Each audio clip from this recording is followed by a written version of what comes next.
of the of the Luke Walsh Football Podcast. I'm losing my words here now.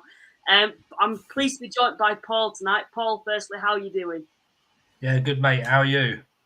Yeah, a bit shaky, of course. It's my exam results tomorrow. So yeah, I'm hoping for the best from that perspective. But straight after that, we've got the Solihull Moors on a Friday night. Looking forward to a load of 12-year-olds giving it all to the Halifax fans once again, like they did last year.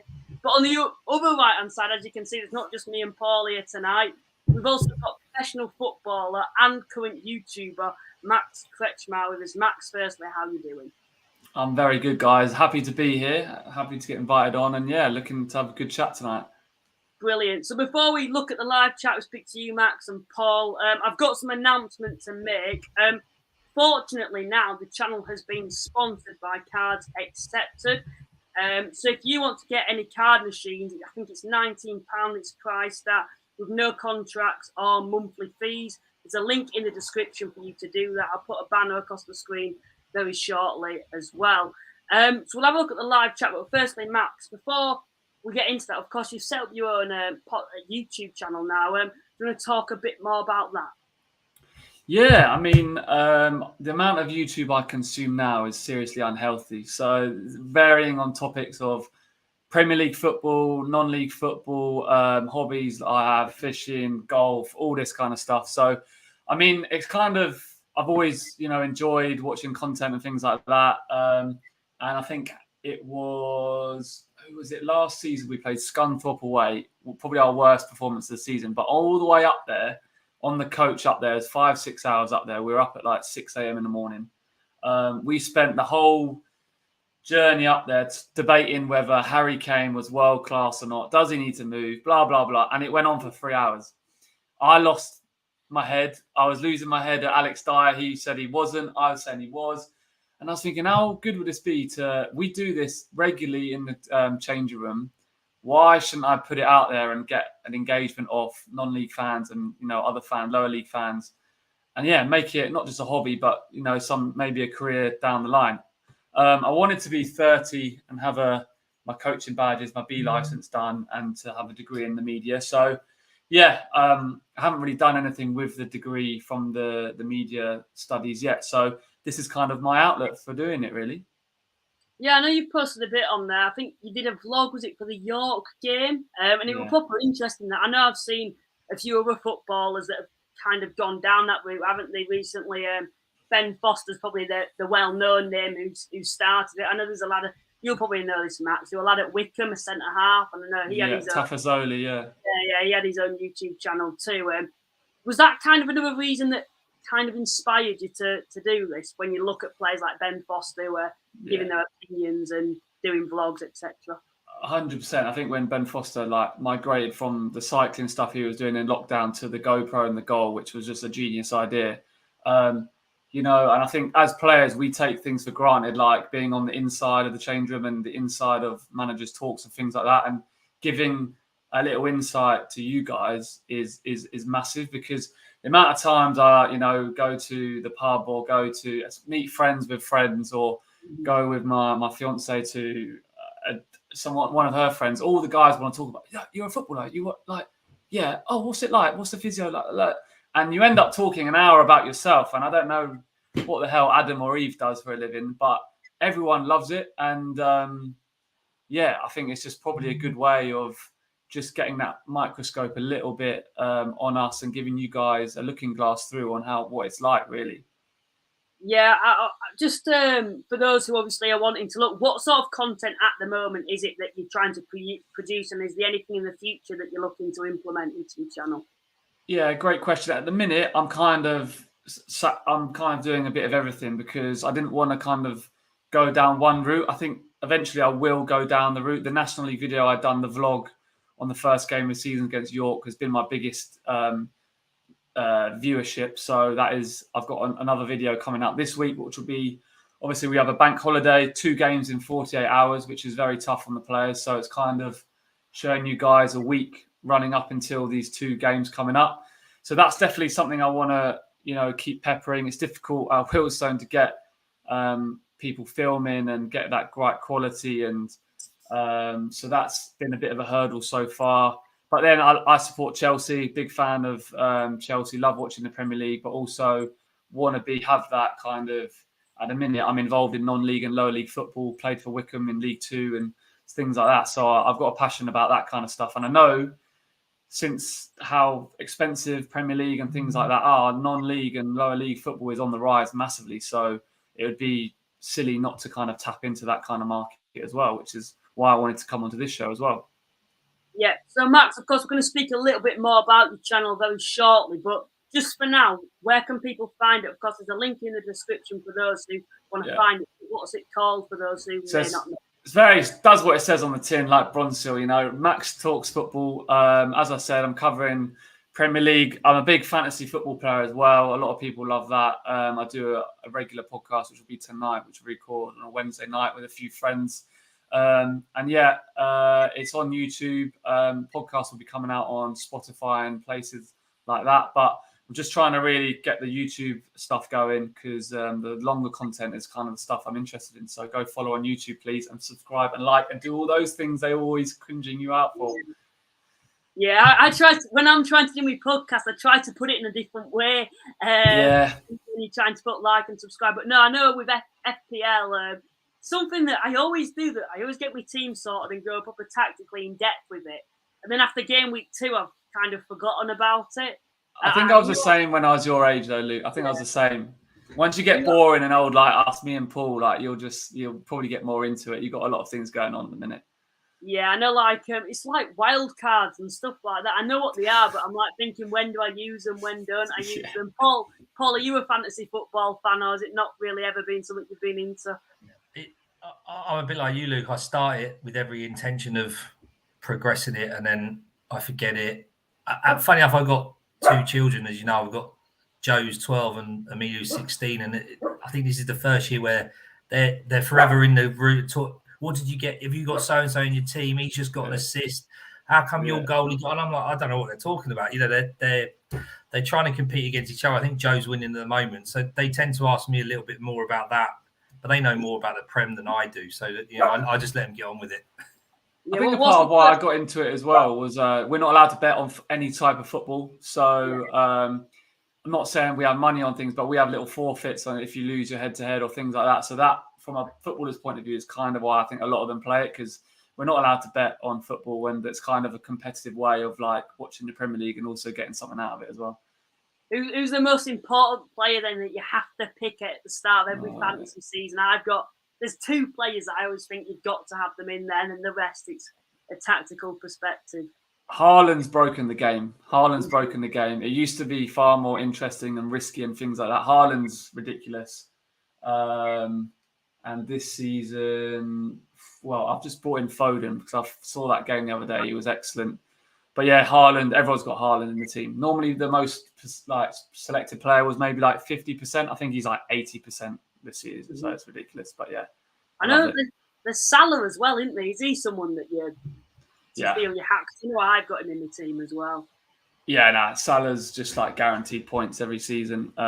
It's just difficult because Haaland's a lot of money now, and so is Salah. So to put them both in your teams, you have to like take hits elsewhere. But yeah, Salah and Haaland, you're right, are probably the 2 best ones. Yeah. Brilliant. We'll have a look at the live chat and see what people have been saying. I have a feeling my computer's going to be very slow again, but John Joe's a Chesterfield fan, said hello, guys. Ash is an Aldershot fan. Max, I don't know what your opinions are of them being at Wealdstone and being at working in the past. Yeah. Hi all, looking forward to bank holiday of VNL football. Lucy's a Wrexham fan.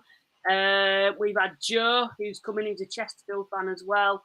If it does actually show for me. Problem we have. Can we start a petition on here to have all of Juan Martin's stake in Southend and all stake in Southend, and all properties relating to it removed and given to the fans? We'll speak about them shortly as well. Keza, who's an Oldham fan, said hello. We've had Lloyd, who's a Dorking fan, who said, come on, Dorking. Keza said a tune for the intro. I don't know if people actually heard it because I messed that up. And then we've had Mitchell, I think it is. Michael Mitchell, I think it is. He's a Hartlepool fan. Just trying to get through these. And then we've had, who does Max play? Come on, Keza, you've got better National League knowledge than that. Max, do you want to tell them? Yeah, so I'm at Wealdstone. We've made a decent start. I've been there. This is my second season there. I've been in this league for quite a long time, really. I've been at Woking for a large part of my career in the Conference South and the National League. And yeah, so just playing for Wealdstone at the minute. I play kind of attacking midfield.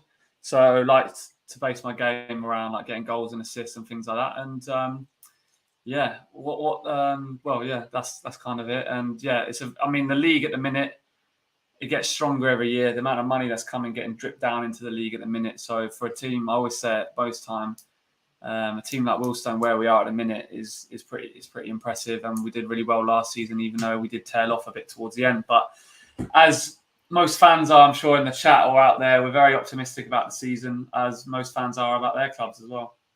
Yeah, you've had a really good start, haven't you, Wealdstone? I know, probably, I'm going to be honest, including myself, a lot of people have written you off and thought that you struggled. We love that, Luke. We love that, Luke. We saw all your predictions. I saw them all in 20th and 19th and 18th. We love all that. Yeah, it's still early. I'll remind you that it's still very early. I want you to survive there, but I think you've obviously got higher ambitions than that. But you're one of the only sides to still be unbeaten. Max, I'll come to you first. Why do you think that is? What is it about? Because you obviously know the players who are in this dressing room. You work under the manager, the management, I should say. Why do you think it is that Wealdstone every season prove everyone wrong? It's interesting. The structure we have as a team and as individuals in that team is very clear. You have things you must do and things you might not have to do. But on top of that, individuals kind of bring their own kind of style to the game. But I mean, the manager and his staff, obviously Stuart Maynard and Matty Saunders and the rest of them, just incredible for what they're doing with the budget we have. I mean, the amount of hours Matty puts on the computer in opposition tactics and probably recruitment is like no other I've seen. So recruitment for a team who hasn't got a lot of money, the importance of it goes up through the roof, because you can't afford to sign someone on a long-term deal, 2 years, should we say, and then not to do well. So a lot of we tap into the loan market a lot. And obviously they have good connections. I think the gaffer used to manage I used to coach at Watford and places like that. So he's always doing the academy circuit with Matty Saunders. So recruitment's huge. The structure we get put in and playing, and obviously everyone knows kind of the way we play, which is in the minority of the league. And yeah, those are probably the two biggest things. Yeah.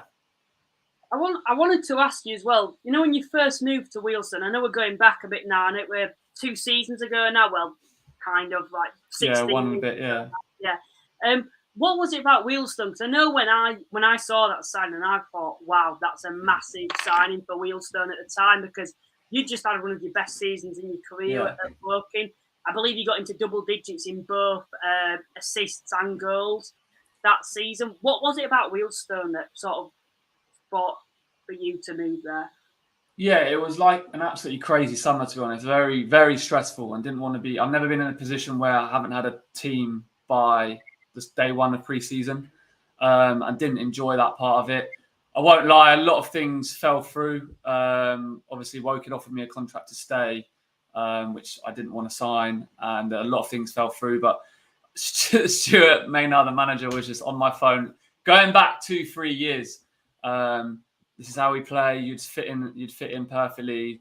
So it wasn't just a flash in the pan with him. He'd been after me for like 2-3 years. So what he sold to me was the way they play, where I'd fit in, and everything that he said has kind of come to fruition, really. So it was a no-brainer from that point. I'm always a big believer in being somewhere like you're loved. It's not always being in a huge pond and being a small fish, which my dad's always told me, like, be a big fish in, you know, a smaller pond, not to be disrespectful to Wealdstone, but it's not being disrespectful whatsoever, because like we said, we're punching well above our weight. And yeah, it's all about playing games when you're 19 or 30, really. It's difficult to be on the bench and not be involved in things like that. So that was a big part, really. Brilliant. So, of course, Wealdstone are unbeaten in 4. Paul, I'll come to you first then. what is it about you? You know, when you watch the likes of Max and you watch the team as a whole, what is it that makes you think, wow, this Wealdstone team always seems to impress me every season? That's a good question. That they don't play with a lot of fear. You know, I think from a fan's point of view, Stewie and Matty set them up and let them play. And if they make a mistake, they make a mistake. You know, and I think as fans, we accept where we are in the league, we accept where we are in the food chain of players. But what we appreciate is the effort they put in. And as long as they're putting that 100% and they're playing the way that they're told, then we've really got nothing to complain about. And to be honest with you, they've for the last two or 3 years, it's been unbelievable to watch. I'm not going to lie, at times it's frustrating the way that the players kept the ball at the back and didn't play forward. But with the quality of the squad improving year on year, getting the likes of Max in, having 4 centre forwards now that we can rotate, as an example, the offensive part of the game has improved immensely. We've always been good defensively, and it's improving. And the thing is, Stu and Matty get these lads in, and Max plays with these lads. They're there to perform, to get a better contract somewhere else. Again, we've got to appreciate that as a club. We're part-time. We pay a certain amount of money. We know that lads are going to move on. But as long as they do it for the club while they're there, we got no complaints. And I'll tell you, 2 games ago against Bromley, I've never seen a football team dominate and play like we did against Bromley. I can assure you put that on YouTube, the first 75 minutes, and didn't tell anyone who it was, you wouldn't. There's not a chance in the world anyone would say that was Wealdstone Football Club. I think it's Brazil, didn't they? I know you linked yourselves to Brazil, didn't you? That Chesterfield goal you scored last season. Or was it Oldham away? Oldham. And listen, it's possession-based, front foot, pacey football with young lads who want to go forward. We got a good defence, and it breaks the mold of National League tactics, doesn't it, Max? It's not what we used to. It took a bit of adjusting for me, Paul. Like, whereas I played at Wickham and Woking, when that ball's in the air dropping down in midfield, I'm used to just like hooking it on or being safe. They come up to me like, no, if you bring it down and lose it, that's our fault. Don't worry about that. Mm-hmm. So, I mean, our midfield at the minute, Alex Dyer, Ashley Charles, myself, Ferguson, whoever it is, when that ball goes in, we're looking to bring it down, play a few passes, and then open up the pitch. Like Paul said, that they're encouraged to make mistakes. And if you make mistakes, play them the way they want, you're not going to get shouted at. It's a completely different way of coaching that I've experienced. There's no ranting and raving at half time. If we're 2-0 down, 2-0 up, it's just scientific, mathematical, analytical. This is what's going wrong. This is how we solve it. Problem solving at the best, really. We'll have a look at the live chat then. We've had Luke, who's a Gateshead fan. He's come and said, hello. I think he is in Mallorca at the moment. Hello, gents. Watching in from the beautiful island of Mallorca. You know the drill. I keep saying this a lot of times. No pressure whatsoever. Up the heat. He tunes in every single week, Max, from Gateshead. He's in Mallorca at the moment and he still manages to tune in. So thank you very much for that. We've had Tom, who's a Solihull fan. I'm hoping Tom's not part of the Solihull youth anyway. Let's put it this way. But he said a good pick for Mitoma. Yeah, he had a very good season last season. The thing with me, though, is when I look at players that might have overperformed last season, I think, will they do it again? Because the price will just go up. So I just think it's a bit of a gamble. But we've had Mitchell, who's come in, and he said, evening, gents, pleased with Hartlepool and the way they've started. And then we've had a Rochdale fan who's come in and said, at some point in the stream, Max and Paul will have to explain to me how Tavon Campbell has become the best player in the league since we've loaned him out. I know With pleasure. Yeah, I know, because that's something with Tavon. I'm really shocked at how well he's done, because he had moments in that Halifax team where you thought, there's a player in there, but I know once he left us, I believe he went to Woking, and you were there with him at Woking. So I've seen the whole thing, so I could give a really good account of what's happened. My friend Jake Hyde was with him at Halifax as well. it's very difficult for a player, especially a young player, when you're thrown in for 20 minutes at the end of the game, then you start the next game, and then you don't start the next game, and then you're playing on the left or you're playing on the right. Tav became a strike. Well, he played the first game away at Wealdstone for Woking on the wing. We won 2-1. And then I got injured the next game. I think it was Halifax at home. I popped my groin in the warm-up having a shot. And immediately we went to a 3-5-2 and he played up front, and it changed completely. We had him and Effie on up front. And he just... confidence, being in an environment where he was loved, incredible. Like, just doesn't need a sniff of goal. I mean, the one at Bromley, Paul, is just typical, something we lacked at Wealdstone last year.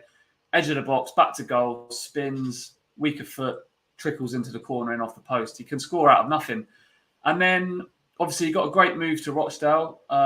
They paid a bit of money for him, and obviously it affected Woking when he left as well. And he's had a lot of trouble. He broke a bone in his foot. Because we were speaking about it on the way back from Bromley, because we drove together. And he's had a tough time. Didn't get it correctly diagnosed at Rochdale.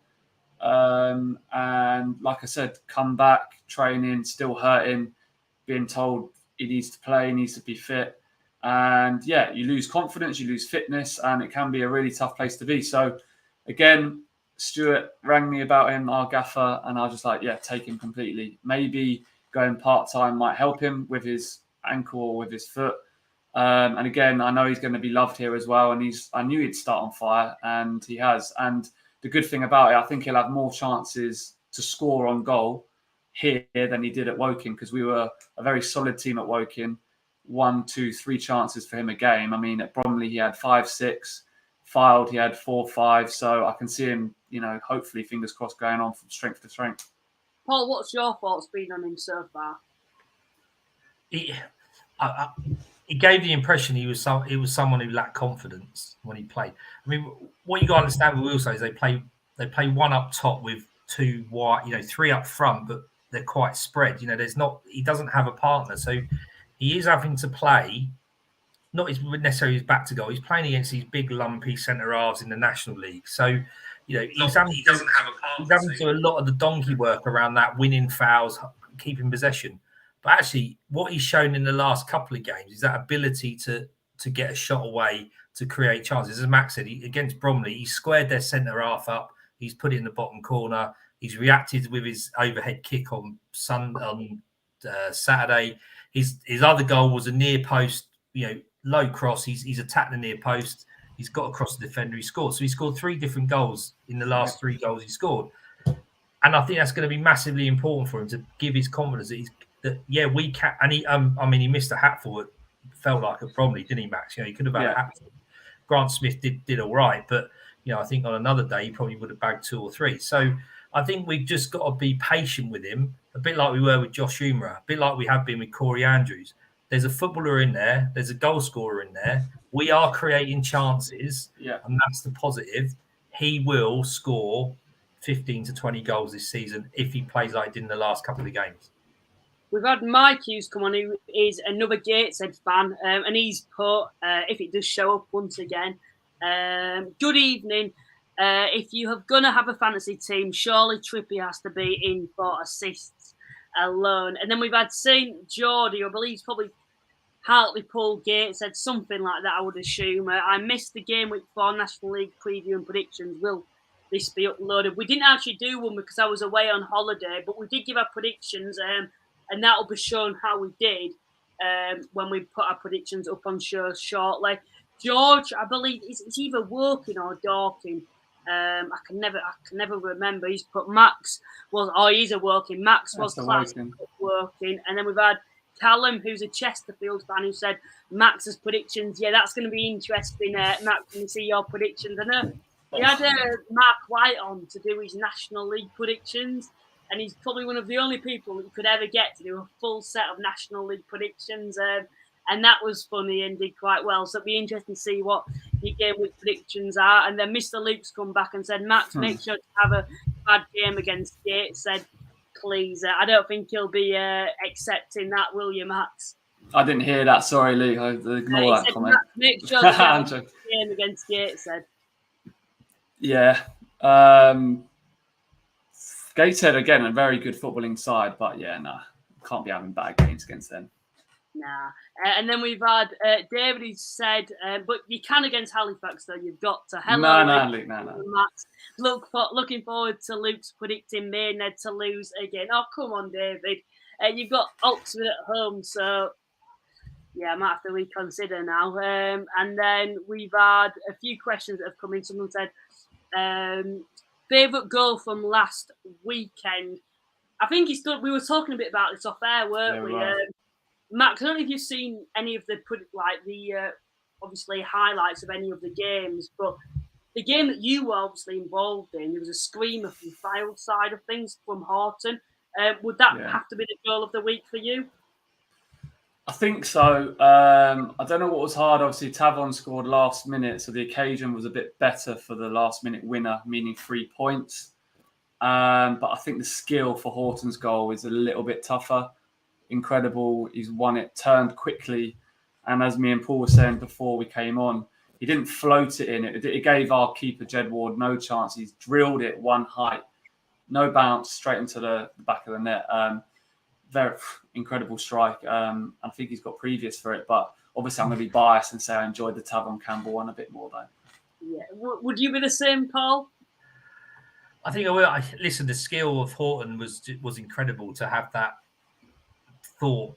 They clearly had talked about it, because when they celebrated, they went to the bench to say, like, I've done it. But there's one thing having the thought. There's actually the ability to execute it.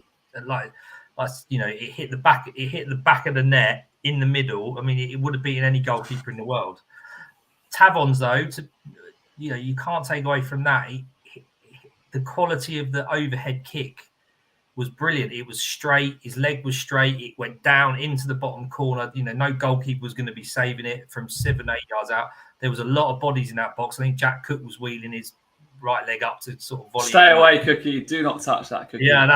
I mean, Cookie was lucky he didn't take Tavon's head off.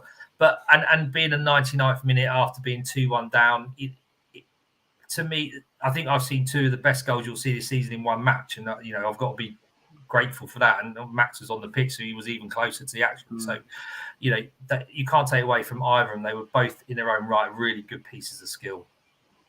I know Oxford City, they scored against us, and that were quite a decent goal. To be fair, I was very surprised. I don't know if it was because we played so poor or they were actually a good side, but I'd like to think it's the latter. But Oxford City were quite an impressive footballing side. Then could be another side like Wealdstone, who we wrote off when they first came into the division, and might be able to establish themselves. But finally, before we do go on to the predictions, there's two more things I want to talk about. Firstly, the Southend situation. I know it's quite an aggressive cycle that me and Paul always seem to be talking about week in, week out, and sometimes it has been positive recently, but it's kind of been like they've been brought back down to earth now. Max, I don't know if you know any of the players at Southend individually, or if you've had any situations in your career where you haven't been paid before on time, but what's your overall opinions of the situation, and how would you imagine the Southend players, being a player yourself, will be dealing with this at the moment? I mean, I think it's been going on for months now, going into last season, or maybe years. I've probably got that wrong, but as a player, I mean, I've got nothing but admiration for the fact, because we played them last game of the season, didn't we, Paul? And they beat us 2-1, I think. The atmosphere was incredible. Obviously, the fans are the ones who get the worst brunt of it. I've got nothing but admiration for the playing staff and the coaching staff, because when I was at Wickham in League Two, I mean, we were only paid late a couple of times because the fans owned the club and there wasn't that much money, and investment came further down the line. But it's very worrying. And I was 18, 19 at the time. No mortgage, no kids, no payments I've got to pay, no bills. So I can kind of associate with it a little bit, but absolutely not really for what these players are going through. The fact that they got 2 wins from 2 at the beginning was incredible, and obviously got a lot of got spoke about a little bit on social media, and obviously they haven't done so well in the last 2 games. But yeah, I mean, now the 10-point deduction comes in.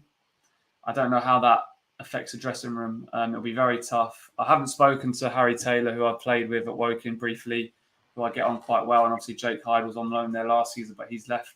So, yeah, will the 10 points, affect that dressing room drastically? I'm not too sure, because I think it doesn't really change what you're doing, how you're approaching games and things like that. You've kind of got to take that away from it and just literally go, okay, let's look at this at a long-term point now, 15, 20 games, because we're going to have to make those 10 points up. I think that's one positive you got to take from Southend at the moment is the set of players, because for years at Southend they've had players that have been underperforming and have been unsuccessful. Of course, you might think of the last 2 seasons Southend haven't achieved anything because they haven't got in the playoffs. But last season they finished just outside of the playoffs after a very good campaign, and they were like a point outside of the playoffs come the end of the season. And this season, winning the first 2 games against Oldham and then obviously against Dagenham away from home, I think it's very, very impressive and speaks volumes. But Paul, I'm going to come to you because, of course, it was announced today that they are going to have that 10-point reduction, and of course, there's been talk about them actually going bust and that happening. But that's been something that's been going on for a very long time now. I think that's been suspended until the 4th of October, off the top of my head. And they actually said that the only reason that this business is still going ahead is because of the fan base. Because I have to say, there's no club in this world that I would want to see go out of business, but especially as a club like Southend, who are a traditional football league club with so much history. What's your thoughts on this, Paul, and what you've got gathered from today? I mean, I think you hit the nail on the head, Luke. To turn for a judge in a high court to turn around and say, "I'm not winding this up because of the fans," speaks volumes of what football is, what football means to people, what football means to communities, and that should not be lost on Ron Martin. He's turned around and said, "There's an Australian man who's willing to buy the football club." No one knows who this Australian man is. No one knows what he's willing to pay. I'm assuming that Ron Martin has something in process because he's got that adjournment for 42 days. And for the sake of football, for the sake of the Southend community and all those 5, 6, 7,000 fans that would show up, they turned up the other day to go and clean the ground up because it was going to wreck and ruin. They're an important part of that community, and that one individual is ruining it, and it's an absolute travesty. And I just hope to God in those 42 days he can sell that football club and they can get back to where they belong in the National League and potentially the Football League. Look, they had everything in place to be in the playoffs, right? Everything in place. They've got a great manager, a great assistant manager, a good coaching setup, and then to go into pre-season they're in no hot water. And we've learned today that they can only have 16 registered players until the 4th of October, and they've got 10 games between now and then. That's the biggest challenge they've got. If they keep all their players, even little Wealdstone have got 21 lads registered. Max rotates with Fella, Corey rotates with Tavon. They're not going to be able to rotate at all for the next 10 matches. And that's the biggest challenge they've got. And that's if none of them decide that they're going to throw it in and find a club that actually will pay them on time and look after their health and everything else. Max, sorry, Paul. I just hope in the next 42 days we don't lose them out of the National League, that they can stabilise, get some players in on the 4th of October, have a new owner, and survive this season, because that's all they've got to try and do, and then go again next year. Max, I want to quickly come to you. Paul mentioned there them having 16 players. Now, to me, to be honest, I've never been in a situation where I've only played at junior level football. I've never played where I'm getting paid, but there's 16 players. But as someone who does it part-time now, but has played full-time in the past, having 16 players, how significantly negative is that to the team? Because for myself and probably people who are watching, they might not understand how crucial it is that you have quite a big squad with 20 players, like Paul's mentioned. As I alluded to earlier, this league isn't non-league anymore. I know it is, but I couldn't say for a fact, but especially last season, we know who won the league and who come second through the playoffs. The money in this league is a lot more than some, let's say, maybe the bottom half of League Two. And the teams who go up, they don't come back down straight away. And you'll probably see that with Notts County and Wrexham, because I expect them to be in and around the playoffs, even though Wrexham haven't started fantastically. it's a flipping strong league, and with 15 players, it's now, you used to be able to make, there used to be 5 on the bench, 3 subs. I know there's 7 during the FA Cup games and things like that. I do think they need to try and increase the benches in National League, because it is 7 in League 2. But as Paul said, that is going to be the biggest challenge, because you never know when you're going to pick up an injury. I mean, August felt busy for us. I think we're going to have 6 games. The first game was on the 5th, wasn't it? So I think we're going to have 6 games in 21 days, 22 days. That's a lot. September looks similar, if not more, with Saturday, Tuesday. So yeah, recovery becomes paramount. But like I said, if you pick up, knocks and things, impact injuries, you can't help. Those are the ones you can kind of play with. But your hamstrings and your muscle injuries, you can't play with it. You can't play with it, even though you want to as much as you can. So yeah, I mean, the coaching staff and the physios and strength and conditioning coaches, if they've got them at the minute, I'm not aware. They're going to be under a lot of pressure, and will have to try and do their best, because they've been stitched up in this situation they're in. Yeah, we'll move on then. I know someone's coming here and asked about the pitch invasion. Now, I know Oldham fans are sick of this, to be honest, hearing about it. And I know some Chesterfield fans are now sick of it, because it has been going on. It's been talked about for the past week. But I don't feel it's right for us to properly go into in-depth with this. But Max, I want to see what are your opinions on that? Because we see that in the game, when emotions are high, when you score a last-minute equaliser, yes, it's very early in the season, the fans are going to be buzzing with that. But on the other hand, there's player safety. And as a player like yourself, what would your thoughts be on that? Because, yes, I know we saw the goalkeeper only got shoved and it was nothing serious, but that's not the point. It could have been. And players shouldn't be allowed to touch players, should they, on the field? The thing is, we as players are told, even if something like that happens, you cannot put your hands on a fan or whoever's intruded the pitch. So it's a very difficult situation for a player to be in. You don't know what, I know I'm being maybe over dramatic, but you don't know what they're carrying. You don't know what their motive is. They've scored a last minute winner or equaliser. That's fine. Also, you're at the other end of the emotional scale. You're peeved off. You're gutted that you've conceded. So your brain, and you've been 90 minutes or whatever playing in a game, your brain is probably not going to make the best decision in that, that split moment. I just think no one else gets ridiculed and scrutinised as footballers do in their work. And wherever you work in an office, or you work on a building site, or you work on the pitch for 90 minutes, you should be safe and should have confidence in that safety at all times. So it peeved me off a little bit. I do get the emotions of football. I do get all of that.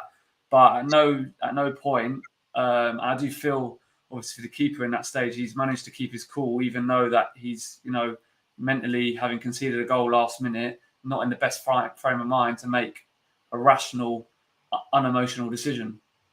Yeah. We'll move on from that then. We'll quickly have a last look at the live chat, and then we'll get on to the predictions. Matthew's a Halifax fan, has come in and said, big win against Oldham, poor second half against Oxford. Mixed feelings for this weekend's games. And there's a few more, but we're going to have to get on with the predictions. My computer is very slow again, so I do apologise.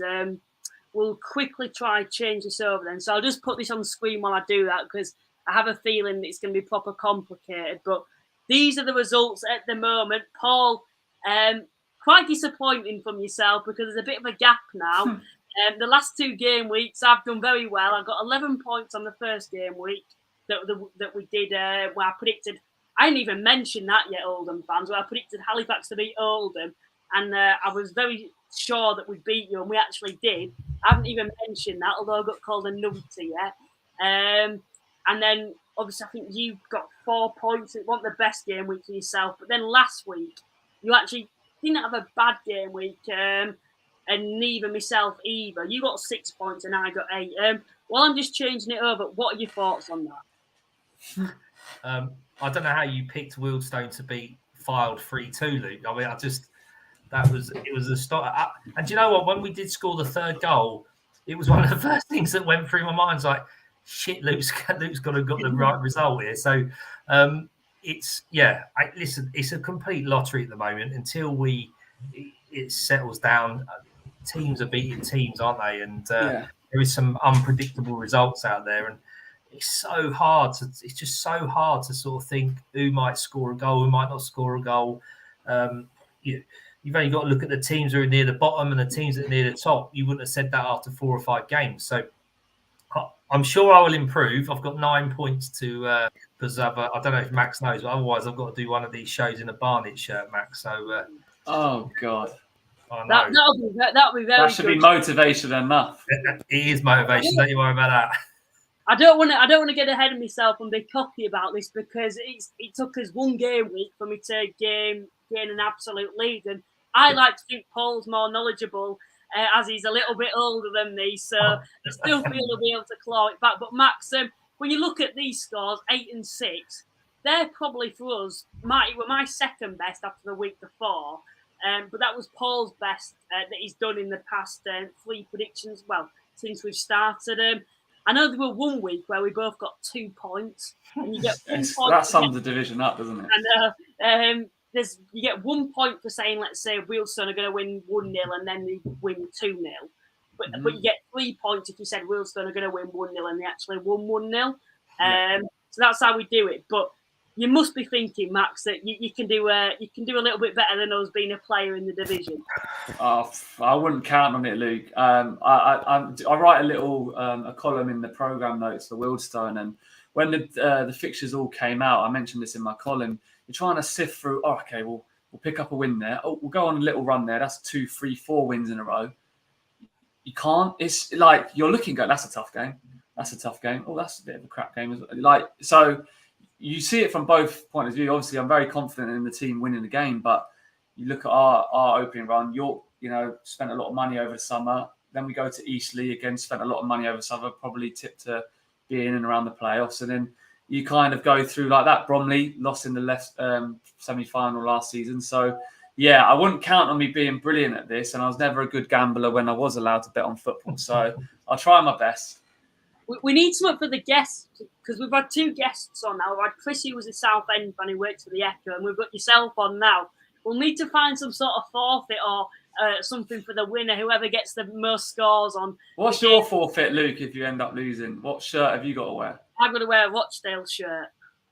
Ooh, and they're the biggest rivals, Yeah, we haven't played them for about 20 years, but they're the one club that we hate as Halifax supporters.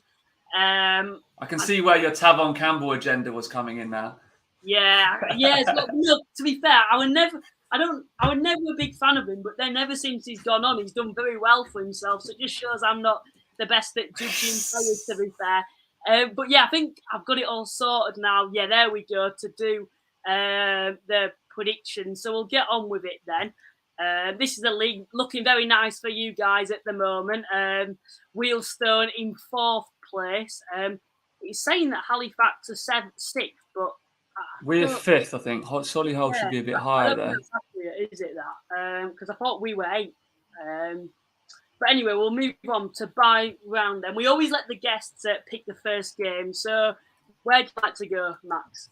Well, I can pick any game I want. Yeah, any game you want. Your lucky day. I'll go Aldershot Wealdstone. Aldershot versus Wealdstone. Starting with you guys then. So I might as well just sit here and let you 2 talk for the next 5 minutes or so. We'll start with you then, Paul. What are you thinking going into this game? Well, I've predicted a Wealdstone win. Aldershot 1, Wealdstone 3. You've got Tavon Campbell up top, who's played for the Shots. You've got Max in midfield, who's played for Woking. You've got Jack Cook at the back, who's played for Woking. Hopefully the spine of the team are going to be motivated to go and beat the Shots. So, joking aside, they've not started very well. I think, and we've said this before, Tommy Widgington's relied on his sort of East Coast connections and his little black book from that way. And I'm not convinced by their recruitment. I don't think who they've let go or who's had to be returned on loan has not been replaced by any real National League quality. And I think it's starting to show a little bit. Listen, they got a 5-2 win against Oxford City first game of the season. That was probably always going to be likely to have a win, maybe not as convincing as that. but since then they've not pulled up any trees, and we generally do quite well at the shots, don't we, Max? So there'll be a couple of hundred fans there, and I just can see it just being a bit too powerful for them. Max, what's your thoughts then? Luke, you're trying to get me a little clip up so I get sent this from Aldershot when they do us. Look, I'm confident we could go and win this game. Aldershot have definitely taken an upturn since the new manager come in last season. We played them away last season when we had Reece Brown, and it was a bit like that Bromley game, Paul. We were immaculate on the ball. Very good surface there for us to play, hopefully. I'm confident we can go there and get 3 points. But obviously, as I said earlier, any team can beat any team, and Aldershot definitely at home with those fans will fancy giving me stick and us stick and getting behind their team as well. They are. I have to say, I'm going to ask you this, Max, just now. But Aldershot fans, they are some of the most underrated fans, I think, in this division. They're very, very passionate. But the problem with Aldershot for me, as I'm just about to give me a prediction, is they're very, very inconsistent. You know, I know they played Oxford on the opening day, but Oxford, like I mentioned, I didn't think they were that bad of a side against us, unless we just played extremely poor. But then they get battered by Oldham. Okay, you might not read too much into that because who the opposition are. But now you've looked at what Oldham have gone on to do, you're starting to think that maybe it was Aldershot just being a very poor side. Then they've lost to the likes of Ebbsfleet, drew to York, and were very lucky to draw to York, got a late equaliser. Oh, no, actually, other way around. York were very lucky to get a point off Aldershot, to be fair to them. So they've probably had 2 good performances and 2 bad performances. But I know Aldershot as a side, they always want to be higher in the league. They don't want to be pondering around the relegation zone. For this one, I think I went for a draw. I think I went for a 1-1 draw. So you guys, I don't know if you'd take that or not with your predictions. But yeah, I'm going for a 1-1 draw for that one. We'll quickly have a look at the predictions. But Max, as I do this, what fans in this division always you admire as a fan base, would you say? That's a very good question. I tell you what, York were brilliant. They brought a load down game 1, and when we played them away from home, we scored last minute. And obviously, they had a few issues with their ownership, and really voiced their opinion about that in a respectful and passionate way as well. I think they all, on a certain minute, got out a yellow card, all of them, because they didn't want the owners there. But that was a good day out for us as well. I've got definitely not a soft spot, but we used to always play Aldershot around Christmas time because it was a derby game at Woking. So those games are always very, very, very hotly contested, and also we were normally on the wrong side of it, unfortunately. But those games had a wicked atmosphere, really, because of the teams who didn't particularly like each other. Let me go through a few of them. Obviously, there's a lot of, Bournemouth. There's not too many, not huge attendances there. Oldham, obviously, went to Oldham. We had one of our biggest games there. That's like, obviously, they're an ex-Premier League side. Brilliant ground. So obviously, I'm being a bit biased because I'm trying to pick out the games we won, but Oldham was a good atmosphere. Come on. Yeah, it's difficult, really. When you're in that zone on the pitch. Oh, I mean, Wrexham last season. We got, there was about 11,000 there. We lost 3-1. I got sent off, actually. But that was a great atmosphere. And I'm not going to say the referee, didn't, it was a big atmosphere. Let's just say the referee did his job. Look, we don't have to talk about referees in this division, Max, to be honest. That's probably a good idea, Luke. But, I'm shocked that you haven't said Halifax. But to be fair, not many people are seeming to put us very highly because they never see a lot. We're just very inconsistent, to be honest, our fan base. That's all I'm going to say. We'll move on then. York City fan has done the York City FC. We'll move on to the next game then. Paul, it's your turn then. Where are we going? Oh, where are we going? Hang on. Let's have a look. Shall we go to Hartlepool Fylde? Interesting game. Hartlepool recently been relegated and Fylde just been promoted. Hartlepool have had quite a respectable start to the division, and so have Fylde as well. Paul, what's your thoughts on this game? I've gone strong with a home win for Hartlepool, 3-0. I think they're just going to be too strong. Fylde were okay that I saw last week. Their fullback has done them an absolute kipper, getting 2 yellow cards in the space of about 4 minutes down the left-hand side. And, they then sort of dug in, took their centre forwards on and bashed the ball forward as much as they could and sort of stopped that, what Adam Murray stated as front foot footballers like they like to play. I just think Hartlepool just will be a bit too strong for them. I think they appreciate the league, Hartlepool. They've been here. They were champions a couple of years ago. They know what it takes to get promoted again. And I think they'll just be a bit too strong for Fylde on the day. What are you thinking then, Max?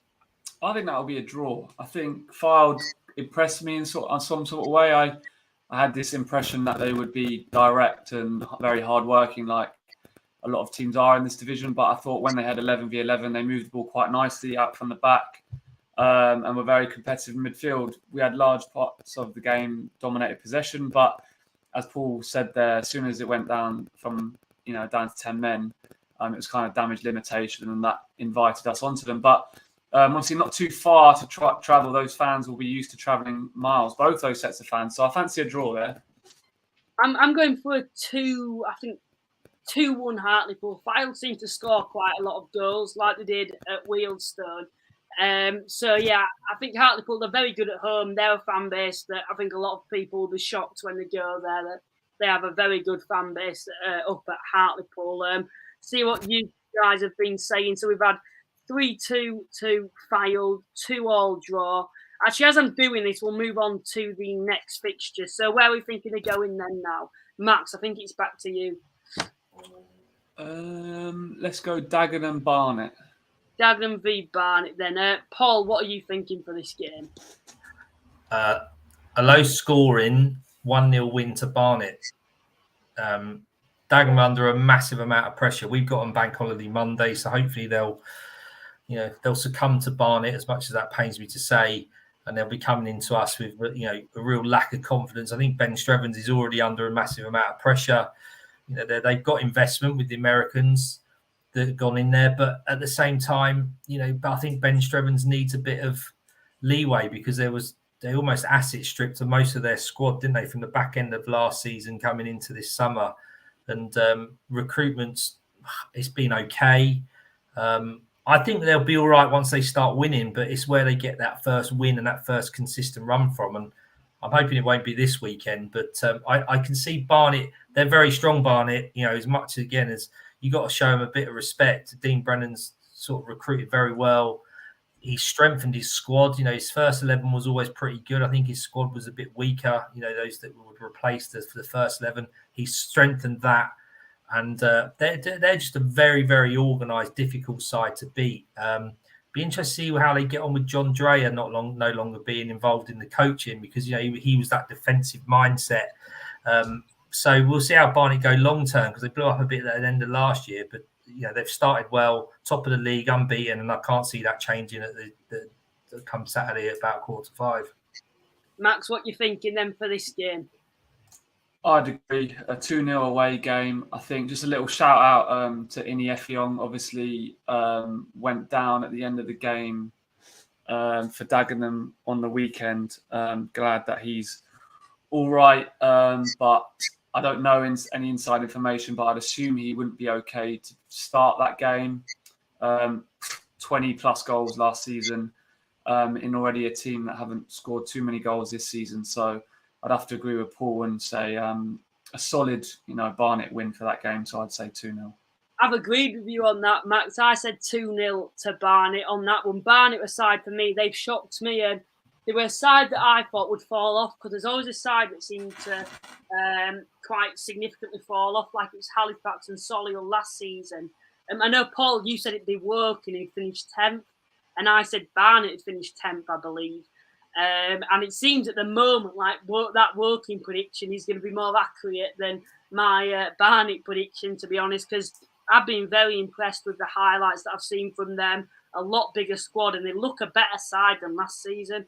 Zach Gunter, player for Barnet, I've been very impressed with. I thought he was a decent player at Boreham Wood and at Southend, I believe, as well. But at Barnet, he's come on leaps and bounds from what I saw him. I believe he scored twice at the last weekend. And Barnet are actually top of the league. They are a side that are going under the radar, and I don't think many people are talking about them at the moment. But I do honestly think this now that I've seen of them this season. They are a side that could be one of the sides that compete with Chesterfield.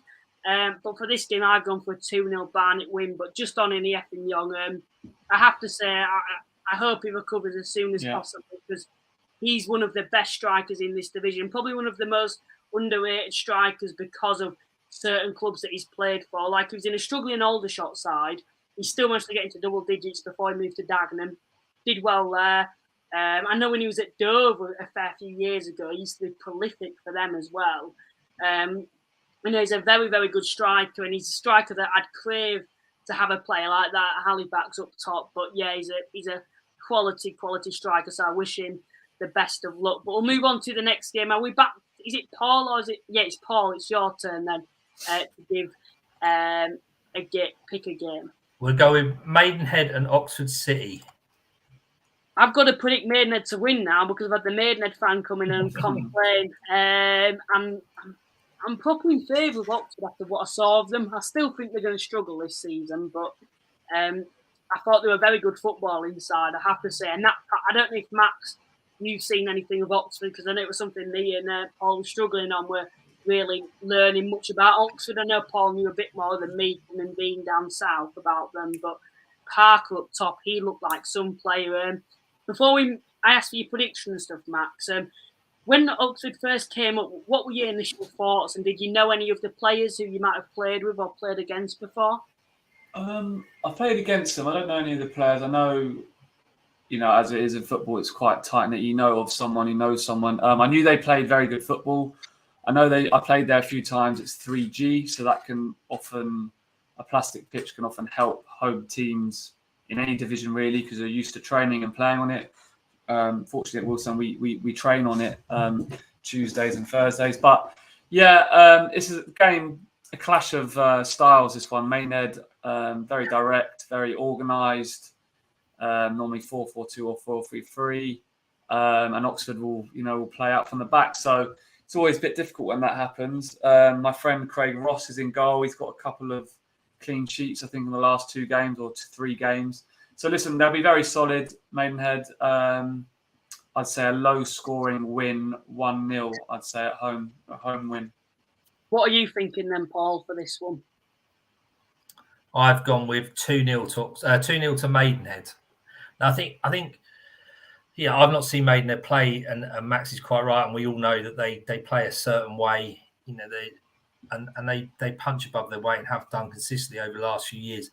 I think it's important for someone like Maidenhead, like Wealdstone, like Dorking, to get points on the board early, because towards the end of the season, when you're playing Tuesday, Saturday, because the bad weather's been in, etc., you're scrambling for points, you're then a bit safer. And I think that's really important to Maidenhead. And you think after 5 games, they could be on 10 points and in the top 7 or 8. That's going to be massive for someone like Maidenhead. So I think they're going to be too strong for Oxford. Oxford will play a nice brand of football because of that 3G.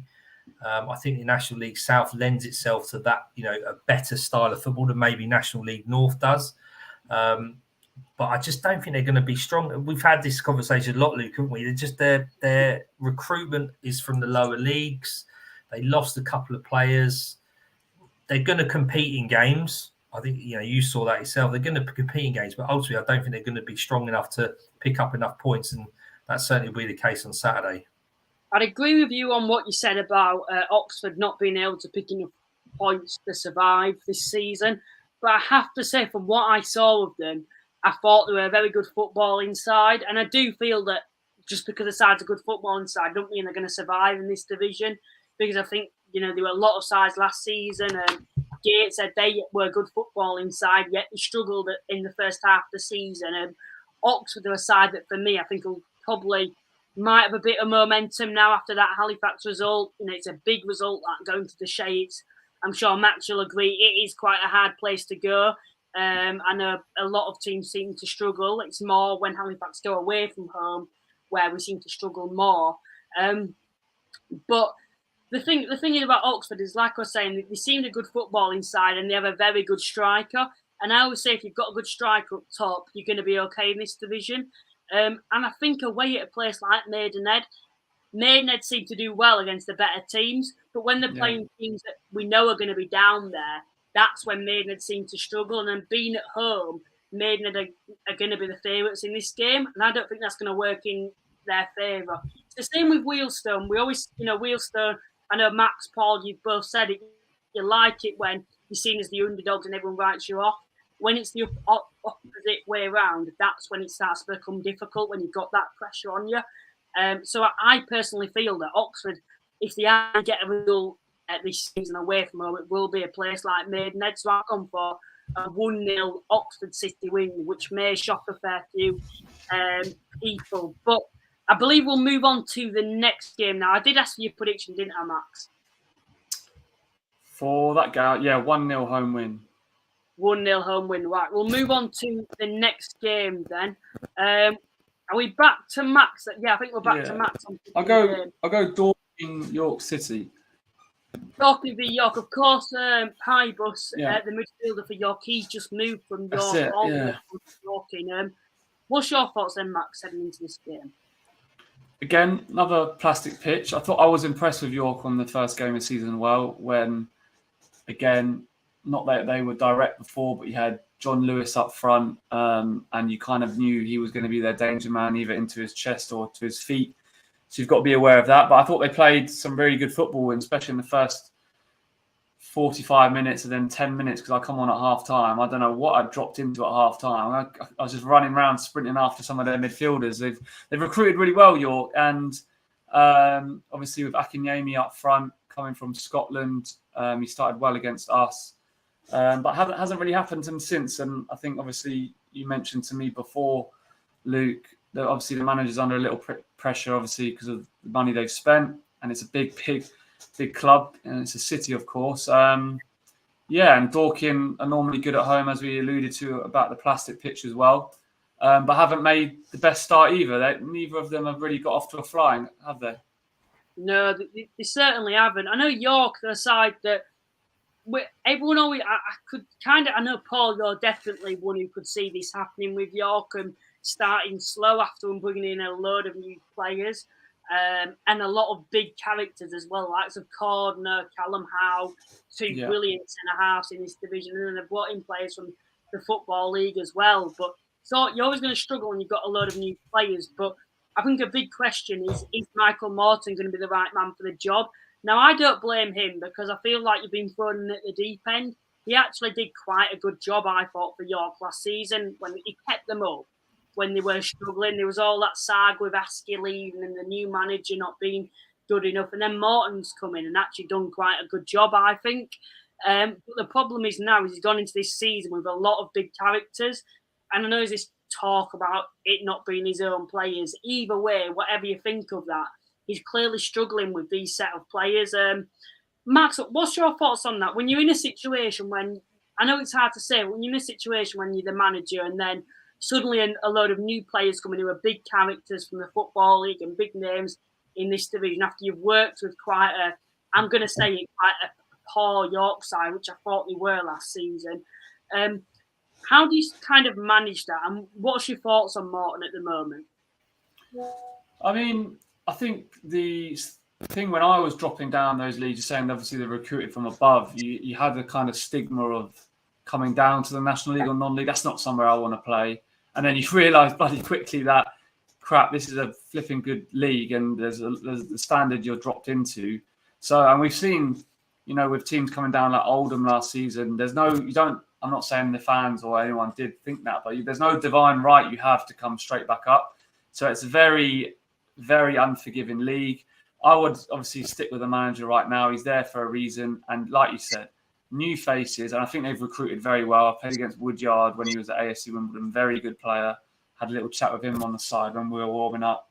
And I thought their style of play developed a little bit when we played them again. As I said, first 50 minutes, they were very, very good. And listen, it only takes one result, one good performance, maybe a bit of luck, maybe a last-minute winner to galvanise that squad who are new together. And you can, like I said, you can go win 2, 3, 4 games in a row. But obviously you can lose 2, 3, 4 games in a row. That's kind of the division we're in. I know, Max, if it weren't for you, that opening game, York probably would have gone on to win that game, to be fair. So York fans will be blaming you because I know you scored, didn't you, and got the assist in that game when you came on. Yeah, and like I said, I come on and their 10-minute spell from 45 to 55 minutes, I didn't get a touch. They were moving it quickly. And something that we've got to work on at Wealdstone. Last season, when we defended for those little 15, 20-minute periods, we conceded a lot of goals. And I said it again in my program notes. We can, because we have the ball a lot. We do have the ball a lot, and we don't actually give away too many chances. So when we are under the pump a little bit for 10, 15 minutes, we've got to be better at, not conceding whatsoever. So yeah, listen, I'd stick with the manager. I think you've given him time. Is 4 games enough? 5 games enough for a new, like you said, a new set of players? I don't think so, but we know football's just very unforgiving and silly things happen. Yeah, I know we've had a few people come in with their thoughts, but Max, what's your prediction for this game? My prediction, I'm predicting a York win, 2-1. 2-1 to York, getting the first win of the season for them then. Paul, what are you thinking for this game? They've got 1 win between them in 8 games that they were both played. So I would suggest I'm going for a 1-1 draw. Yeah, they both haven't really set the world alight. It's the Dan Pybus derby. He's likely to score, isn't he? It appears that their York owner Ugler was digging him out on a tweet last night about players not wanting to play for the club. So there'll be a bit of a spikiness there. You know my thoughts on York. I think it's that they've got everything there to succeed. I think the owner they've got in is an absolute basket case. He's buying players left, right, and centre. He's using whoever's money it is, his father's, etc., and playing Football Manager. I don't think Mickey Morton's got any real respect from that change room, and that's just from what they've got to what they're producing. Listen, they're going to struggle. If they've got to be careful, they're going to struggle because it just doesn't seem to be the right blend. And Ugler's got previous with the Yeovil issue last year, so you know my thoughts on York. I think they're going to struggle, and I think they won't get a win on Saturday. I've gone for a 2-2 draw. There's something that Joe came in and said. He said, same for both York and Oldham. Wrexham fans wanted Parky out at the beginning of last season. It also took them 2 years to get promoted after the money came. That's a great point, that I think, because nothing's going to change drastically overnight, and that's what happened with Wrexham. When that first season, it took them probably half of the season for them to proper get into second gear, and that's where we saw the best of them. That first half of the season, they were awful. Loads of sides were taking points off them who you wouldn't expect. But it was that last 10 or 15 games where we really saw the best of them. And even last season, it took them 5 or 6 games to, get into second or third gear. We'll move on to the next game. I'm going to go for a 1-1 draw for that one. So I'm going to agree with Paul on that one. Where are we going next then? I believe, is it Paul, your turn?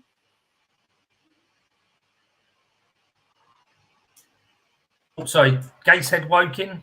Gateshead v Woking. Quite a hard game to call. I'm going to just put my prediction here. I've gone for a 2-0 Gateshead. Woking have had a slow start to the season. On the opposite side of things, Gateshead have been very good themselves, and as a lot of people predicted, have had a very good start to the season. Paul, what are you thinking for this game? I've gone with the Gateshead win. 3-1 to Gateshead. I mean, they're scoring a bundle of goals, aren't they? Scored 11 in their first 4 games, got 7 points. They have let goals in, whereas Woking in the 16th place, they really surprised me. I thought they've got a very good manager in Daryl Saul. Max may know more about him. He obviously knows more about the club. They're just a very well organised, well run football club in the National League, and I'm just so surprised that they've started as slowly as they have with what they recruited in the summer and what they already had in the squad. I personally think Matt Robinson's one of the best midfielders in the league, and I'd love to have seen him in a Wealdstone shirt when he left Dagenham. I enjoy watching him play whenever I get the opportunity. So, I'm just surprised that Woking have done as poorly as they have up till now. I can see them getting better.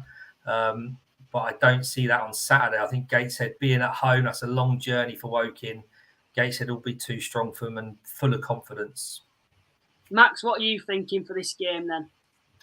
I'm thinking a 2-2 draw. Goals, like Paul said. It does not help Woking. I've got their first 4 centre midfielders out injured, I think. if we look probably on paper, Rowan Ince is a huge player for them. And obviously, I know Darren, obviously a little bit from last season before last. High pressing team, very good coach, very intelligent bloke as well. Signed older pros from the league throughout their whole squad, know how to win games. But yeah, injuries have killed them a little bit obviously at the beginning of this season. And they've got one of the best strikers in the league with Reece Brown, who we had at Wealdstone. So I'm going for a 2-2 draw. 2-2. Max, as we're on the topic of Woking, I want to ask you, because what was it like playing at Woking when you were there? Yeah, I loved it. I've probably spent the most. I was at Wycombe from 15 to 23. So I've spent a similar amount of time at Woking as well. A huge part of my career. Great fans, great stadium. And then obviously the investment came in from the American guys, John and Drew. And they've gone in a bit of a different direction. Obviously, I had a very close relationship with Alan Dowson. And then obviously when Darren Sile come in, we had a really good squad. We had Effiong, Campbell, Rowan Ince, myself, Lofthouse, who's gone to Barnsley, Craig Ross, who's gone to Maidenhead, Josh Casey, my good friend, left back, been a captain at this level for a very long time. So I think the core was there. And then Darren's very good at recruiting. Like I said, he tends to not take risks on young players. He likes older, experienced pros who've got promotions on their CVs and things like that. And I think that's a very good tactic in this division. Yeah, they've not started the way they wanted to, but I know the manager, and yeah, I'd be fully behind him. I know we had just about 60 people watching just a second ago, so please remember to like and subscribe. Also to Max's channel, there is a link in the description below. Thank you. No worries at all. Cheers for coming on once again. We'll move on to the next game. And Max, it's your turn to pick a game. Okay. Altrincham Chesterfield. I like two footballing teams there. Yeah, this should be a good game, I have to say. What are you thinking then, Max, for this game? Oh, God. I probably should have researched a lot of these and put my score lines in prediction, but I have researched the games themselves. Chesterfield, I agree with you, Luke. I think they'll be the favourites to win the league, if I can put it politically correct like that. And I really like Paul Cook, their manager. I knew of him playing against him when he was at Portsmouth, when he was at Chesterfield before in League 2, League 1. This is a tough game for them. I really like Altrincham, the way they play. They've been consistent in the way they play, and the manager, and they've recruited to put a bit more money in this season. I would go for a tight win, 2-1 Chesterfield. I've gone for a 2-2 draw. And I have to say, you've mentioned... I don't blame you. Yeah, I know. Like I've mentioned with Alty, they're a side that have come on leaps and bounds, like many sides have, like Gateshead have. When I saw them in the FA Trophy, they were a very good footballing side. And I'm not surprised they've started this season very well with the players that they've brought in. And I think it's going to be a difficult place for Chesterfield to go. Chesterfield have just dropped points at home to Oldham, which I honestly think I expected to happen, but I still think shows that they're not going to be this side that, well, I wouldn't say that because we're still early on, but they are a side that you can take points off this season. Chesterfield, I do think, will win the league, but we have to remember those first 3 games, I think they were all games at the start of the season. You'd say you've got to win those first 3 games. They had Dorking at home. They actually made that quite difficult, only just winning that in the last minute. Filed away, conceded 2 away from home there. It's still a good win, though, that going to Filed away and winning. And then they played at Oxford, and I know Oxford were saying that they deserve something from that game. And then to drop points to Oldham, the signs are there, I think, for sides to take points off them. And like I've said with Alty, that Linney guy up top, he's going to be a goal scorer this season for them. I'm very impressed with him. And I think he could be that goal scorer, which Altrincham, I think, have been craving for a fair few seasons now. Paul, what are your thoughts on this game? I've agreed with you, Luke. So I've gone with a 2-2 draw. Very impressive Altrincham every time I've seen them play a great brand of football. And as we've discussed over the pod over the last couple of seasons, the progression they're making on and off the field is incredible, going from part-time to full-time. They've now got that new investment. I think what's important for them is they're actually unbeaten, but only won one game. You know, they've drawn 3, and I think they need to convert maybe more of those draws into wins. And with Linney up front, they've certainly got a goal threat, but they've got quality all over the field. And I think they've got quality that will match Chesterfield's. And Chesterfield aren't going to be, like you said, the Wrexham or Notts County of this league. It's going to be tighter. I think they are favourites to win. They should be favourites to win. But I can't see them breaking a stalemate on Saturday. I'm going to go with 2-2, but they're both capable of scoring goals, but they seem to let goals in as well. So a 2-2 draw for me.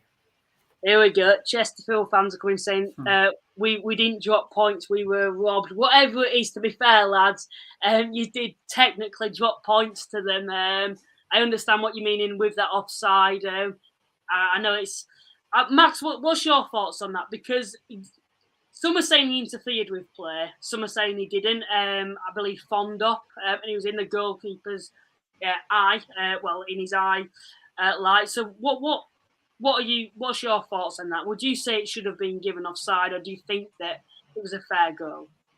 I think, especially at this level, when someone's in the eye line of a goalkeeper, I don't think a goalkeeper is going to get that decision. I think they overanalyze it in the Premier League, probably too much sometimes, when really the ball wraps into the top corner or the bottom corner, and you're thinking, the goalie's never going to get that. And then, the goalie's outstretched and go, well, I may have done. And in the Premier League, they change it over. I didn't actually see this one, so it may have been really, really obvious.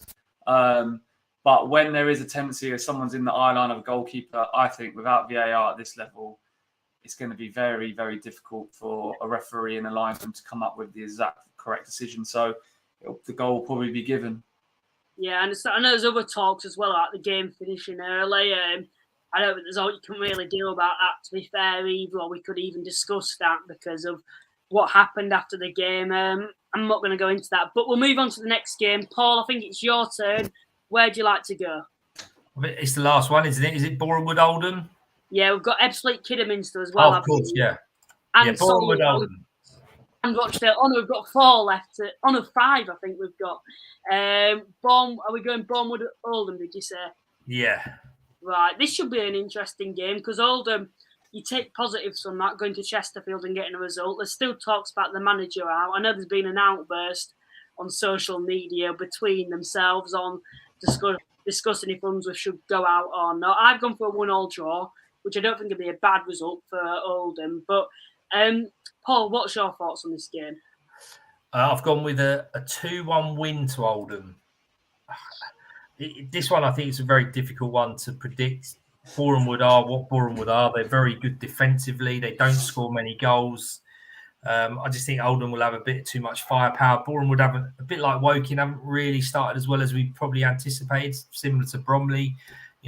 Those teams that are traditionally up and around the playoffs haven't started well. And I just think Oldham, on the back of last weekend, picking up that point in whatever manner it was, they're going to go to Bournemouth with a bit of confidence, and they're going to have to start winning games if they want to be up in and around that promotion place. So I think Saturday is going to be one of those that they'll win. Max, what are you thinking for this game then? I've never played against a team like Bournemouth where if they go 1-0 up, you think, well, that's it. It's very, very difficult, and they're very, very organised, which, unsurprisingly, then I'll say a 1-0 Bournemouth win. Right then, so that we've all got different predictions there. Max, as we're talking a bit about Oldham and Bournemouth, I'm sure you've played against Paul Mullin. You're going to play against Norwood later on in the season. What's it like when you get these, big players from, that League One even, and players that should be playing a lot higher that drop down? Do you ever get? Because I've always wondered that. Do you ever get like that extra motivation that you're not going to get past me today? I know you're a midfielder, but do you ever get that you want to beat them more when sides have spent more money and have the likes of Norwood or Mullin or 100% that was the case with Wrexham last season, which is why it was so good that they actually went up. We drew them 0-0 at home. The Vale was absolutely rocking, and our goalie Sam Howes made a couple of unbelievable saves against Parma. Mullin didn't really have a touch that game. Obviously, it's different. I think he reminds me, which you may be too young, Luke, but obviously Jamie Vardy when he was at Halifax, non-stop, running, pressing, but if he gets a sniff at goal, he's slamming it into the net. So my lane was very different. Obviously, it comes with a bit of pressure for him. I marked him a few times from long throws and corners like that.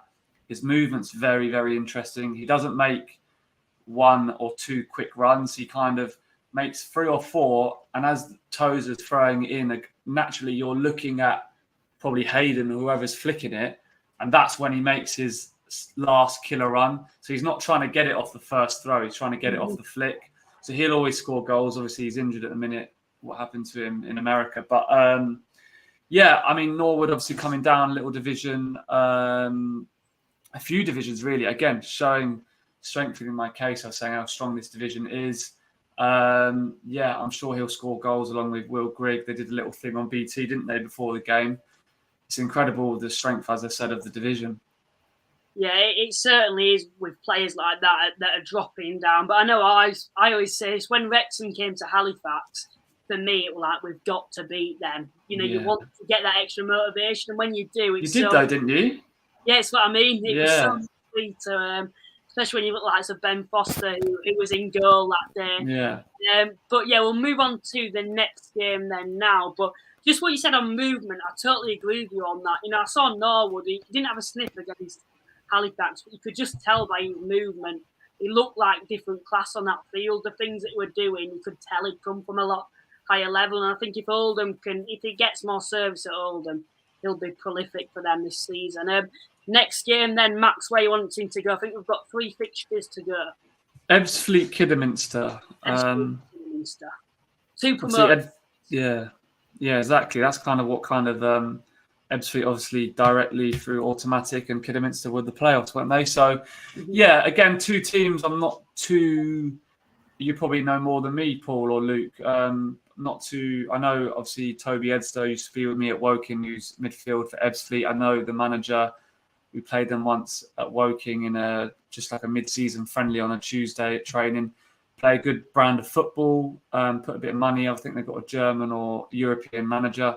So work very hard, very well organised. And Kidderminster the same, really. They've done not too badly out the blocks, 11th and 13th respectively. So I think that will kind of go into the game, and I think it will be a 1-1 draw. I've gone 2-1 to Ebbsfleet. They're a side that I think are going to be a massive dark horse this season. We're very impressed with them in the FA Cup when Halifax played them, and they've got some great individuals there. That Perlian as well. Max, I'm sure you've probably played against him in the past in the higher leagues. He's a very, very good striker. Paul, what are you thinking for this game? I've got 2-1 Ebbsfleet as well. I mean, both teams finding their feet in the National League. Ebbsfleet, they've both been in it previously, so they're not complete strangers to it, are they? But I think similar to what we said before with some of the other teams, they've got to start getting points on the board early as a newly promoted side, so they're not scrambling around at the bottom.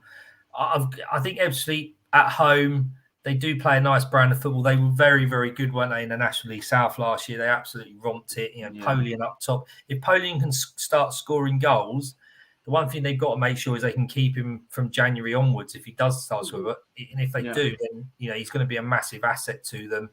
I think they've got a massive amount of experience in their midfield. I don't know a huge amount about Kidderminster. We've discussed that before, haven't we, Luke? Not really too sure on them. But I think looking at the results and the fact that Ebbsfleet at home, they'll get the home win. Yeah, we'll move on to the next game then now. We've got 3 games to go then. I think it is the top 3. So is it Max? Oh no, it's Paul's turn. Paul, what game? Oh yes, yeah, so it's we've got to look at the Friday night fixtures, haven't we? So we'll start with Rochdale Bromley. Rochdale versus Bromley then. Rochdale surprised me at the weekend, defeating Eastleigh. I think that was Eastleigh's first defeat of the season. After they've actually drawn 3. Eastleigh have actually not won a game yet, but have drawn 3 and lost 1 now. Bromley, they've had a slow start to the season, have surprised a few. A side that I thought might struggle this season in mid-table, where they're expecting to be in and around the playoffs. I think I went for a draw for this one. I think I went for a 1-1 draw. Long way for Bromley to go. Rochdale at home. I'm going to go for a draw for this one. Paul, what are you thinking? I'm going to go Rochdale win. I saw Bromley last week live against Wealdstone, and they are a very bang average side in the National League at this stage. Very, very disappointed in what I saw in them.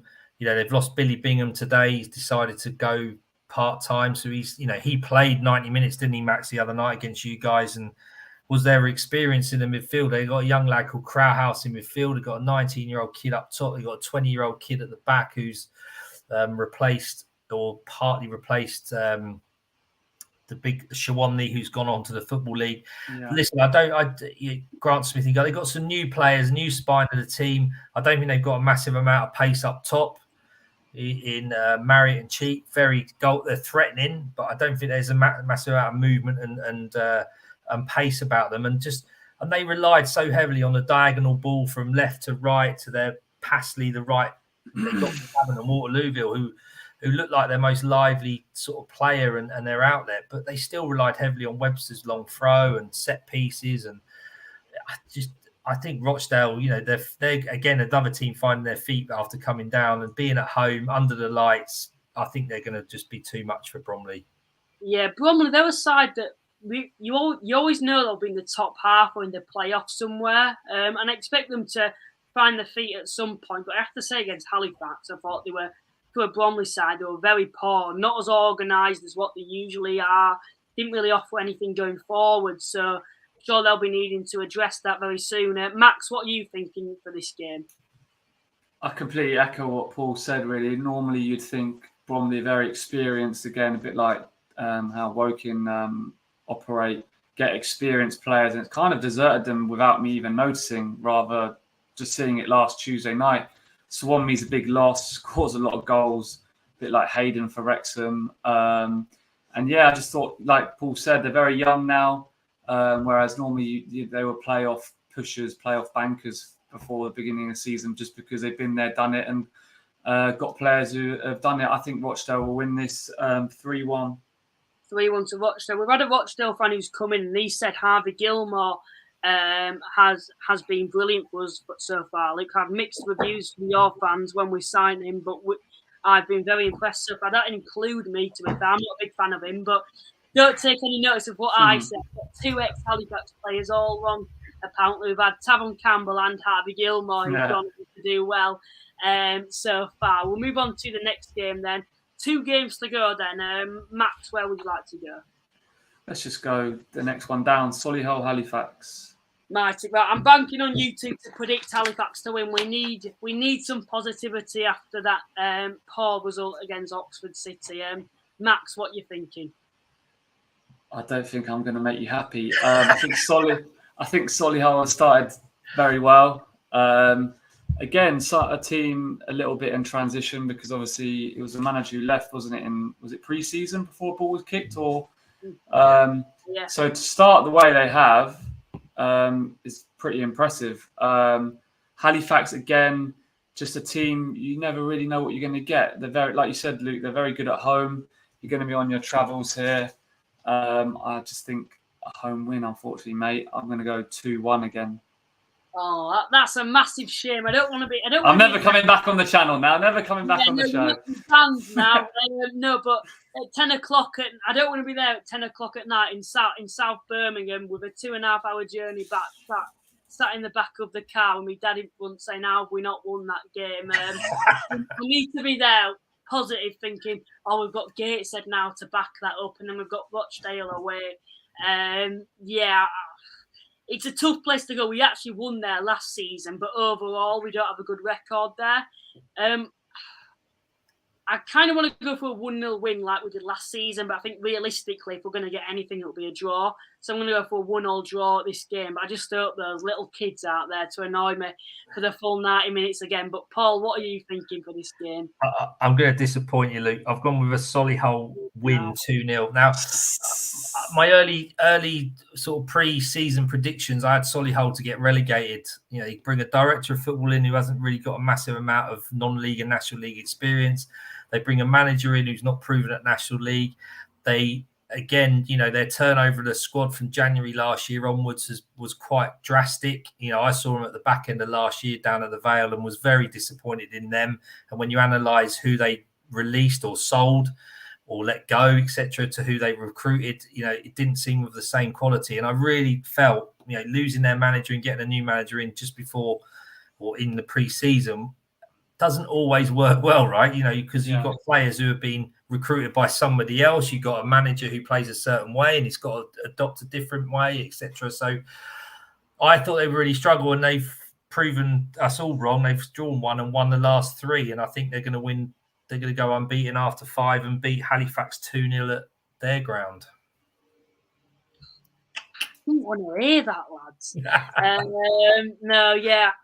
I can see why. They've had a good start to the season, to be fair to Solihull. And I think I put them like 17th. And Paul, you actually had them to go down. I don't think that's happening, Paul, to be honest, this time. Let's get the final fixture up if I can. But yeah, I don't know. Max, when you've played against Halifax in the past, what do you, especially last, I don't know if you actually played last season because you were injured. Oh, we got walloped there. Oh no, we got walloped there. What do you think of when you play against Halifax? Do you always think it's, I know you, as players will think every game's a difficult game, but going to somewhere like Halifax, where do you feel like you can exploit them and stuff? I mean, oh God, who's the manager who went to Barrow? You always knew he was going to be up against. Yeah, you always knew he was going to have a hard-working team, get it in the final third. But they had a lot of players. Summerfield, I always played against him. I thought he was a very good player. I know his legs have gone a little bit, but very good technical team in those attacking areas and would always get goals. Obviously, Heidi, my friend, used to be there as well. And yeah, I mean, last season, oh my God, that was probably the pits. My dad drove all the way up there, Paul. So did I. Yeah. And I said to the gaffer, I said, I'm going to jump in with my dad on the way home. I don't think we said anything for about half an hour. And then I was like, do you want to talk about that absolute rubbish? And he was like, nah, it's all right. Let's just, and we actually just laughed about it. Pardon? Yeah, I did. So really, the pitch was completely churned up, difficult for us to play. And we fell into the trap of trying to play. And Halifax were happy pressing us.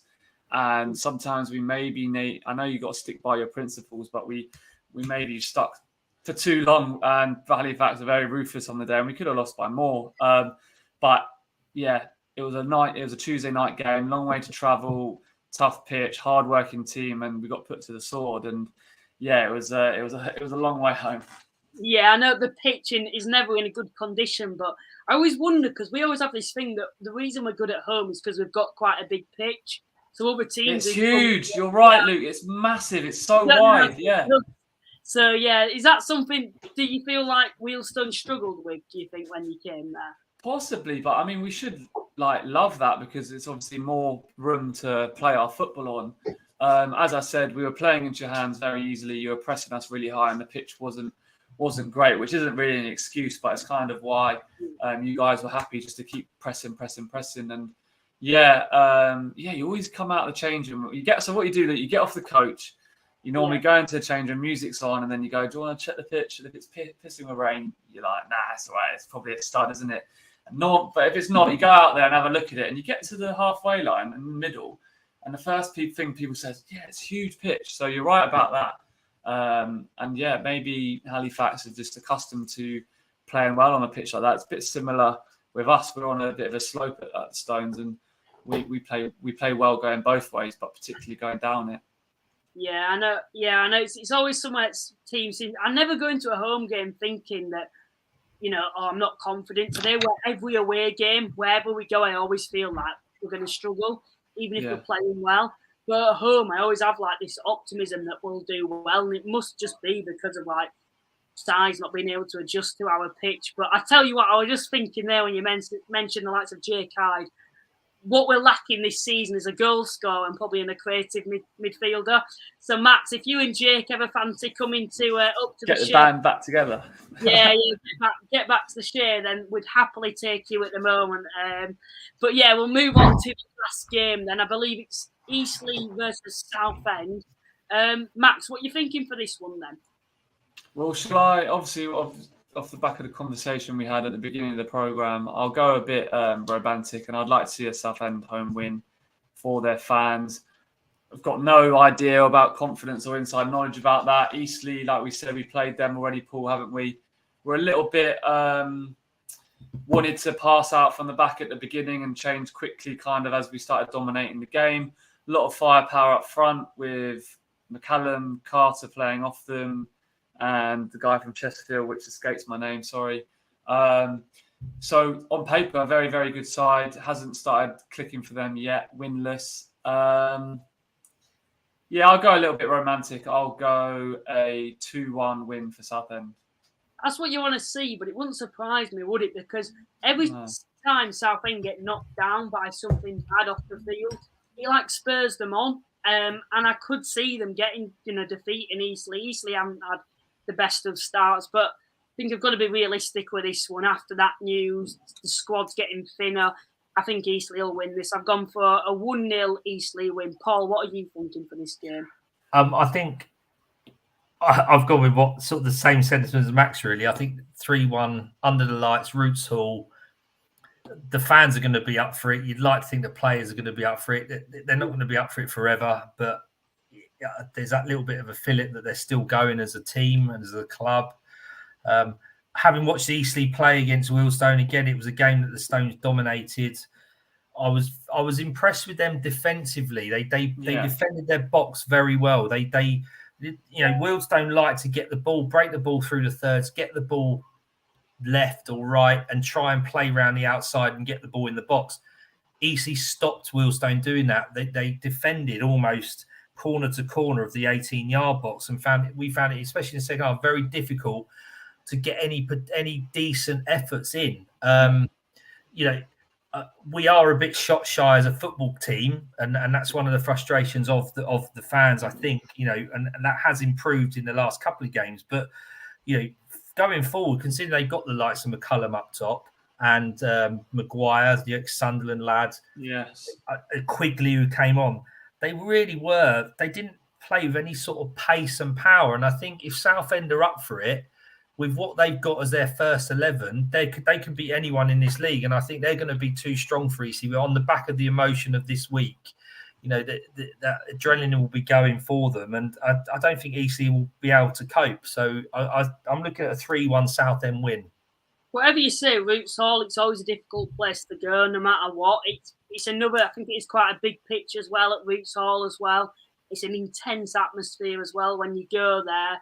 And the fans are going to be up for it once again at home to Eastleigh. And you have got that sort of storyline of, is it going to be the Great Escape now? They've got knocked down. Are they going to be able to do it? It's going to be a tough ask. But, if any group of players could do it, but this Southend group of players with, like you mentioned, the adrenaline that they'll have. And I think, it's a game where it's an unpredictable game. I'll say that. But I think it could go either way, this one. I think that more or less wraps up the actual predictions. So get your final thoughts through. But, lads, thank you very much for joining me tonight. Paul, once again, thank you for joining me. No problems, mate. Brilliant. And, Max, before you do go, do you want to shout out your channel once again to those who may have joined us later on in the stream? Yeah, no, thank you very much for having me on. Thoroughly enjoyed it, chaps. Learned a lot as well. Max Talks Football. Again, as I said, we're covering a lot of things at the minute, but I'm pretty sure there will be a narrowing of content we want to put down on Wealdstone stuff and non-league stuff. And as I said, there's a lot of things that fans don't really know and would love to know. So, go follow the channel on YouTube. I'm on TikTok and things like that. That's blown my mind as well, as a 29-year-old downloading TikTok for the first time. But YouTube, Max Talks Football, and just give me a like and a follow and a subscribe, and loads of comments as well. We like interacting with the comments. We know it's important on YouTube as well. And as I said, anyone wants to ask me anything, I'll be happy to answer. Yeah, there's a link in the description as well for everyone that is watching us. Max, thank you very much for joining us. I know you'll be very busy at the moment with your YouTube channel, of course, Wealdstone as well. Yeah, no, thank you for having me. It's been really good. I don't think I've peeved any fans off too much. So hopefully maybe I'll peeve off some Aldershot fans on the weekend with a goal or an assist or something like that. A little point I was going to make with those 3 games which are on the Friday night, that is an extra 24 hours of recovery. I don't know whether, I checked our game, Dagenham aren't playing on tomorrow or Friday. So interesting one for your game week 6 predictions, if that extra 24 hours will help. Yeah, cheers for that. Then we've got actually an Aldershot fan's come in and actually said something. So he's actually put all the best for this weekend, Max. I'm sure Aldershot will give you a warm welcome. I'm sure they will. That must spur you on, though, mustn't it? When a side proper is booing you when you're on the ball and stuff. Yeah, it's good. And I mean, the most hated man I hated before last season was Lewis Kinsella, who was an Aldershot player, and now we're like reasonably good mates. So we get on quite well. So yeah, no, everyone knows you're a hero 1 minute and a villain the next in football. So it's a very fickle game. Brilliant. Right. So yeah, thank you to everyone that's tuned in. I know the majority of you who do tune into the streams obviously tune in afterwards, so they can watch the full one later on. So please remember to like and subscribe. Subscribe to Max's channel once again. There's a link in the description. And I think me and Paul will be doing a show on Sunday night if Paul can make it. So we will see you then. Bye for now. This is the problem.